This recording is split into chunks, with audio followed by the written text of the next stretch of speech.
এখানে কতগুলা থাকতে পারে ফল একটু গুনে দেখবেন প্লিজ। 1 2 3 4 5 6 7 8 9 10 11 12। আচ্ছা, একটা কিন্তু এড়িয়ে গেছে। 13 আরো ছিল অনেকগুলো। আরো অনেকগুলা ছিল। আচ্ছা, এটা আমাদের দেশীয় একটা ফল বোধহয়, দেশীয় ফলের মতো লাগছে, কি একটা ফলের মতো? হ্যাঁ, এটা হচ্ছে আমাদের দেশের গাব জাতীয়, কিন্তু গাবের সাথে এর অনেক পার্থক্য। আচ্ছা, কিরকম এটার বৈশিষ্ট্য সম্পর্কে একটু বলুন। আমাদের দেশের গাবের ভিতরে 4টা বড় বীজ আছে, এই বীজটা চুষে খাওয়া লাগে।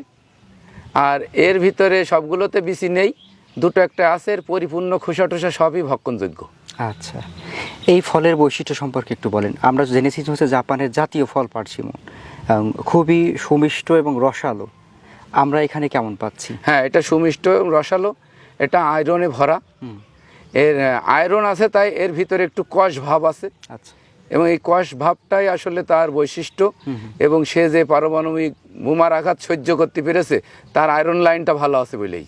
আচ্ছা, তাই যাদের আয়রনের সমস্যা আছে তাদের জন্য এটা ঔষধ হিসেবে কাজ করে। ঔষধ হিসেবে। তারপরে শুধুমাত্র যে ভক্ষণযোগ্য ফল সেরকম না, এটা হচ্ছে ঔষধি ফল, ঔষধি গুণ সম্পন্ন একটা ফল। আচ্ছা, আমরা এখন কি টেস্ট করার কোনো সুযোগ আছে কিনা? আছে। হ্যাঁ, আমরা একটু টেস্ট করে দেখব, খেয়ে দেখবো। তাহলে একটা ফল পারি। হ্যাঁ, পাকছে কি এখন অলরেডি? এখনো ঠিক মতো পাকিনি, তারপরে এটাতে একটু দেখা লাগবে, তাছাড়া আর কি উপায় নেই।